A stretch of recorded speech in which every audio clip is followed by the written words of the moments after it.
L'Oreal came out with new stick highlighters. Now these are actually part of the Lumi line, and the Lumi line from L'Oreal is my favorite. It's very glowy, luminous. There are 6 different shades with 2 different finishes. I got 1 shade from each of the finishes. So we have the Le Glow. This one is in the shade Golden Couture. This next one is the Le Glace finish, and it's in the shade Glassy. No, it's not. It's in the shade Pearl.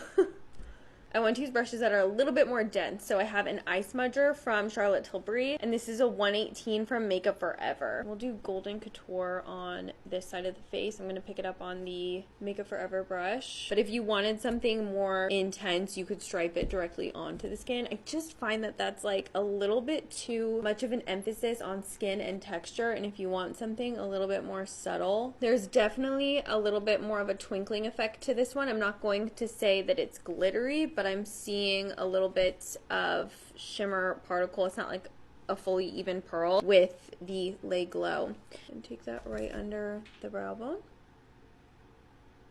Really pretty. A little bit right there. Also just taking a little bit on the nose. If you are familiar with like the Hourglass ambient lighting powders, I feel like that's the type of strobe this provides on the skin. It's more of a filtered highlight. It's really not an intense strobe. I do think swatching it accurately displays the way this is going to look. It's going to be more of a kind of like slightly frosted type of finish. It's not going to be like super shiny or metallic. So now let's try the Le Glace. And this is one where it's, you know, a little bit more oily of a highlight, so I feel like by all means, like, you really do want to apply this directly to the brush and then apply it to the skin. The way that the Le Glace version feels, this is going to melt onto your skin, so you want to have as much control as you can by applying it with a brush. This is actually a little bit more subtle than I thought that it was going to be. A little bit on the Cupid's bow. I really like this one. Okay, so on this side we have Le Glow. And then on this side, we have Le Glace. And then on the nose, we have Le Glow, but then around the mouth, we have Le Glace.